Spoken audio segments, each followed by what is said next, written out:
Bueno, hola Federico. ¿Qué tal, Johnny? Buenas noches, estás? bienvenido. Un placer, ¿cómo estás? A ver tu cara, te voy a semblantear. Estoy más viejo, ¿no? No, eso no es un problema. ¿Estás nervioso? ¿Estás tranquilo? Súper tranquilo. ¿Súper tranquilo? Súper tranquilo porque, ¿Sí? y esto lo hablamos en muchas ocasiones, ¿no? Nos preparamos para este momento. Digo, ¿Sabías que...? hay una serie de factores, claramente sabíamos que cercano a las elecciones la oposición iba a querer atacar lo que está haciendo con el ancla fiscal y todo proceso electoral trae incertidumbre, con lo cual sistemáticamente fuimos haciendo una serie de pasos para llegar de la mejor manera posible con macrofundamentos muy fuertes. El superávit fiscal, no hay emisión monetaria, y esto es importante para entender por qué esta vez es diferente y por qué es sostenible esta venta del Banco Central. ¿Te acordás que ya había pasado, no algo así, por eso tuvimos esta misma discusión, no discusión, pero vos me decías, tranquilo que esta vez es diferente porque hay superávit totalmente, comercial y fiscal. Déjame llegar al hilo conductor y vamos a entender bien esta parte. Entonces, Dale. el superávit fiscal, no hay emisión monetaria, el Banco Central está recapitalizado. Sí. En enero, Finanzas hizo una extensión de vencimientos de deuda del Tesoro. Sí. Se terminaron con las LEFIs, que era 15 billones de pesos que vencían todos los días. Sí. Entonces todo eso lo hace mucho más fuerte a lo que es el sistema macroeconómico, y algo que te lo está demostrando y que no ha pasado nunca, a pesar de la tensión cambiaria y de la tensión financiera que genera la incertidumbre política por una oposición que quiere golpear el ancla fiscal y porque obviamente el mercado se asusta si viene la oposición, la inflación está en los mismos niveles. No hubo un salto inflacionario ¿No se va a disparar a pesar ahora? de la corrección del tipo de cambio, y no va a pasar porque tenemos los fundamentos sólidos.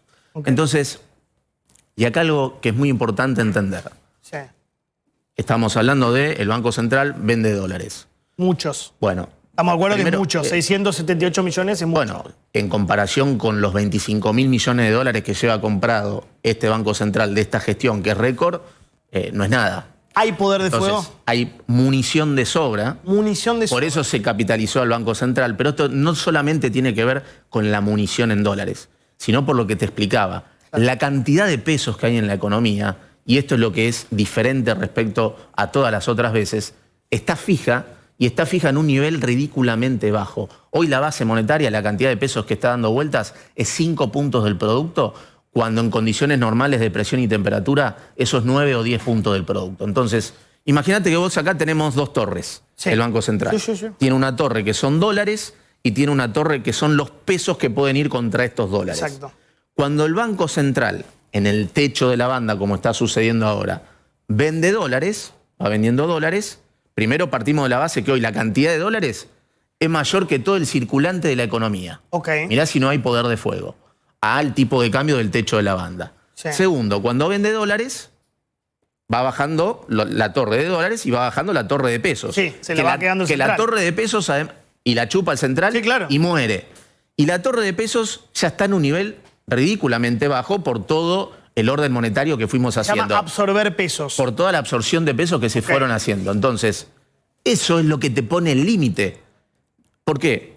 Mientras vas vendiendo dólares y chupando Una pesos, pulseada entre pesos y dólares. pero fíjate la diferencia, esto que ya estaba en un nivel ridículamente bajo, no puede bajar mucho más, porque ¿qué? ¿Vamos a volver a una economía de trueque? Claro. ¿Vas a ir vos a la panadería a comprar y vas a llevar un sillón? La torre, no hay más dólares, no hay más Vos pesos. estás con la torre de los pesos, yo te llevo la torre de los dólares. pero por ¿Cuántos eso, dólares tenés? Hoy tenemos de munición, de liquidez, cerca de 20.000 millones de dólares. De libre disponibilidad. De liquidez, De liquidez. que se puede usar de munición. Pero 20.000 millones. no la vas a usar porque en la medida que vas vendiendo, la cantidad de pesos llega a un nivel ridículamente bajo y no vas a ir a una economía de trueque. Y esa es la gran diferencia con todos los procesos anteriores, porque en los procesos anteriores, donde un banco central vendía dólares, ¿qué pasaba?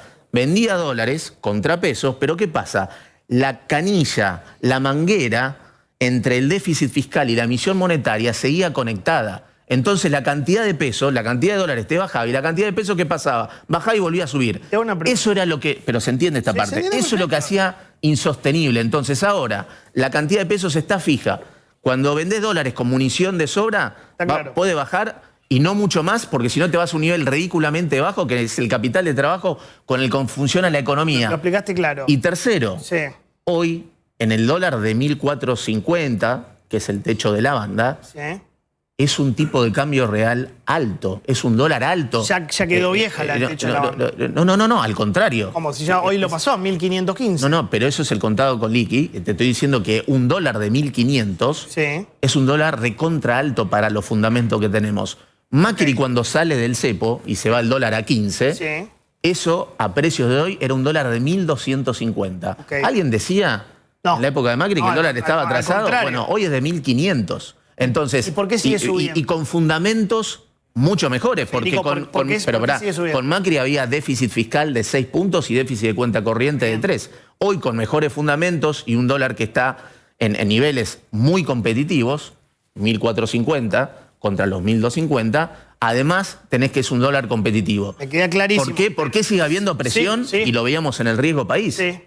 Porque después de las elecciones, el mercado y la gente tiene miedo que vuelva a la posición que siempre fue con el déficit fiscal, la emisión monetaria, el aumento de la pobreza. Hay miedo que vuelva al kirchnerismo. Exacto. En el mercado y en la gente. Y se dolariza. Pero está claro en ese gráfico. En ese gráfico el riesgo país se dispara después de las elecciones, cuando tenés los ataques de la oposición que quiere golpear el ancla fiscal y en la medida que el mercado se asusta porque piensa que no puede continuar en las próximas elecciones presidenciales este modelo. Entonces, eso es lo que asusta. Sí. Por eso tenemos la macro sólida y por eso no hubo traslado a la inflación. Y por eso tenemos las municiones suficientes, dada la cantidad de pesos, para defender el techo de la banda y además, como dijo el ministro, porque este es otro tema que preocupa al mercado, estamos trabajando en distintas estrategias que se van a cerrar en estas semanas para despejar y para hacer los pagos de los vencimientos de deuda de enero 26 y julio 26. ¿Cómo lo van a garantizar? Como lo hicimos siempre. ¿Cómo? Nosotros pagamos cash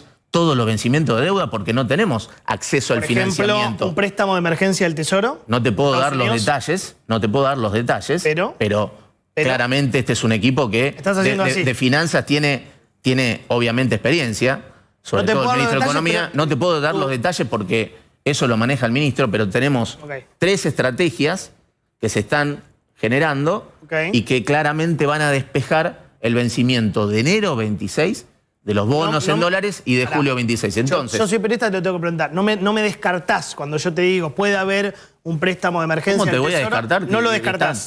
Se están trabajando todas las líneas para reforzar reservas del Banco Central y para... Por eso es clave para que el riesgo país deje de subir. Pero obviamente, claro. Es en lo que, no sé, digamos, en lo que todos los pasos que estamos haciendo es porque sabíamos que íbamos a estar. Estas negociaciones no se hacen de un día para el otro, se vienen haciendo hace meses. Como siempre hicimos, siempre pagamos, por eso compramos 25.000 millones de dólares. Esta es la gestión que más dólares compró. Lo que pasa es que las reservas no subieron en esa cuantía. ¿Por qué? Porque pagamos cash todos los vencimientos de deuda en dólares. Ahora, pensemos eso no va a cambiar. Pero pará. Perdieron por 14 puntos la provincia. Ahí se empieza a ir todo. Aparecieron los audios, yo creo que eso también colaboró, eso es análisis político mío. Le voltearon 3 vetos al presidente. Perdieron 15 votaciones consecutivas. ¿No hay algo más político que económico, pensás? Totalmente político. Esto es un riesgo político, oposición que golpea el ancla fiscal, perspectiva de que la oposición tenga mejores chances en las elecciones. Algo malo de ustedes, una crisis de confianza. Entonces, crisis de confianza no, porque el riesgo país sube cuando el mercado piensa que pueden volver la oposición. Confianza política, ¿vos entendés lo que política en términos de que vuelva la oposición. Claramente, ahí está el problema. Eso sí es igual a lo que pasó en agosto de 2019. Siempre pasa eso. O sea, cuando pensás que el gobierno que hace los deberes, que hace ortodoxia fiscal y monetaria, y que además ha llegado a la micro, porque este es otro punto donde... Pero la macro llegó a la micro.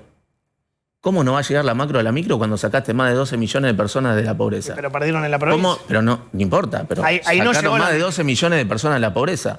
Cuando hoy tenés boom de créditos hipotecarios. Porque además hay que analizar nuestro punto de partida. Nuestro punto de partida era riesgo de hiperinflación. Un banco central con 11.500 millones de dólares de reservas negativas. Deuda comercial por 50.000 millones de dólares.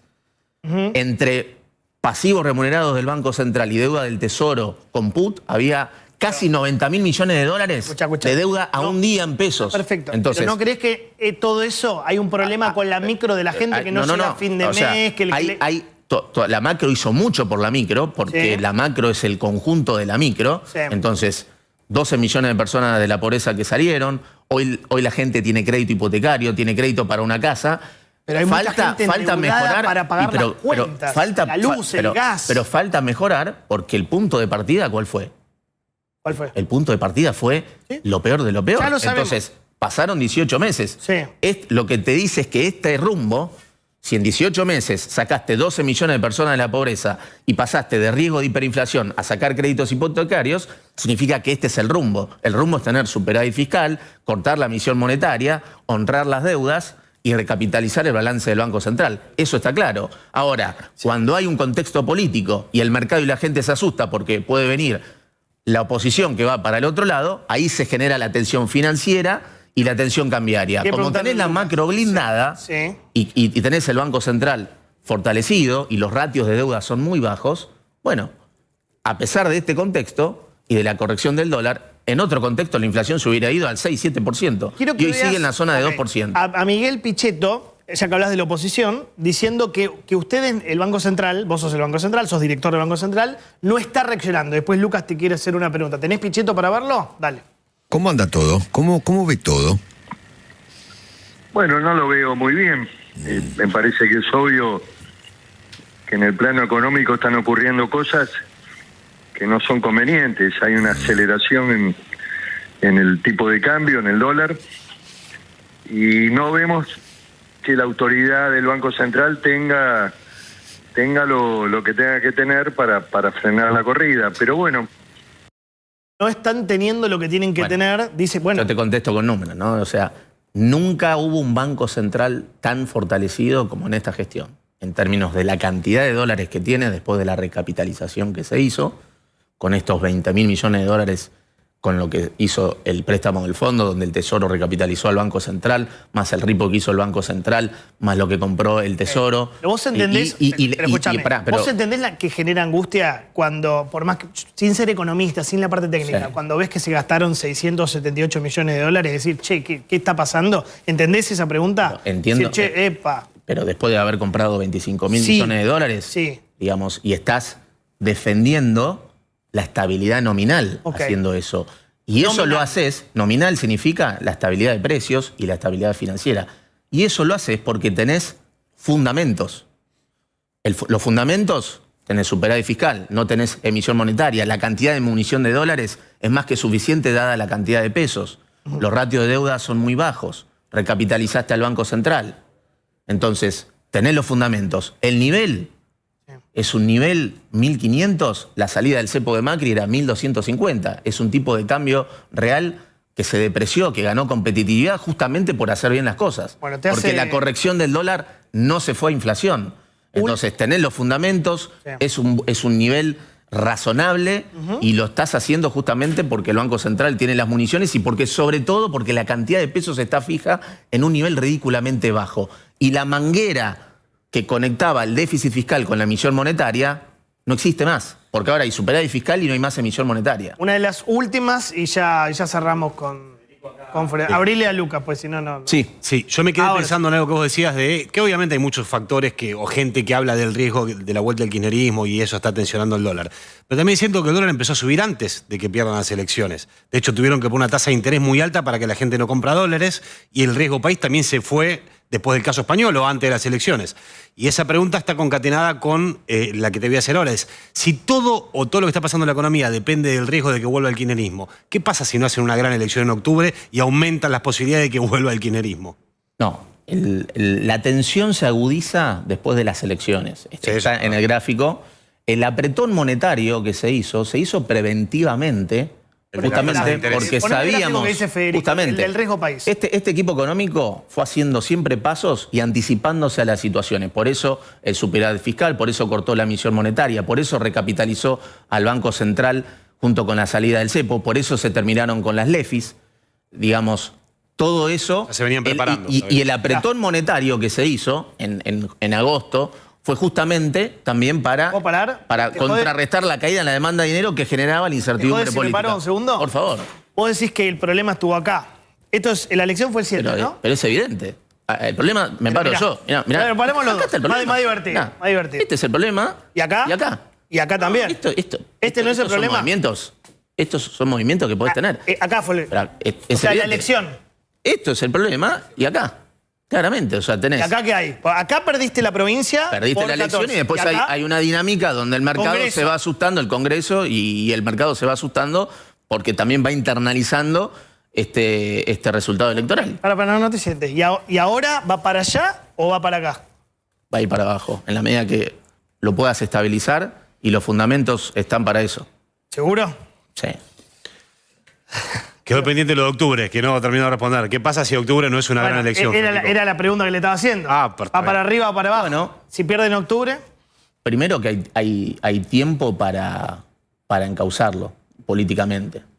para recuperar. Sí, tenés casos como el kirchnerismo en el 2009. Tuvo una mala elección en 2009 y después en 2011 sacó el 54% Bueno, porque ahí tuvieron de 2 los años, votos. acá tenés un mes. Por eso, no, esta es una elección de medio término. Después. Ah, tenés para tiempo ganar en Exacto. 2027. Y lo importante es que los fundamentos económicos estén sólidos. Cuando vos tenés los fundamentos económicos sólidos, puedes tener temblores, pero eso no te desestabiliza. Bien. Y eso es lo importante. Federico, gracias. Un placer. Veremos el lunes. La última. El lunes puede haber, no sé, 600 millones más. 700. ¿Hay un número para decir, no, hasta acá no vamos a Lo gastar? importante es entender lo que te expliqué. No, Porque eso cuando yo lo vos entendí. vas alargando dólares, cada vez hay menos pesos Pará. y ya estamos llegando a una cantidad de pesos que estás en el límite de inferior. O sea, va a porque haber si no- un momento donde ya no va a haber pesos. Exactamente. Y van a ganar la y la pulseada. munición de dólares y Yo lo entendí eso, al mismo tiempo estamos teniendo negociaciones para reforzar la munición. ¿Sabés mi preocupación? Que te quedes antes sin dólares. Esa es mi No, preocupación. imposible que pase. Imposible. Exacto. Bueno, gracias, Federico. Un placer. Un placer. Gracias a vos. Federico Furias. Dame mi ley.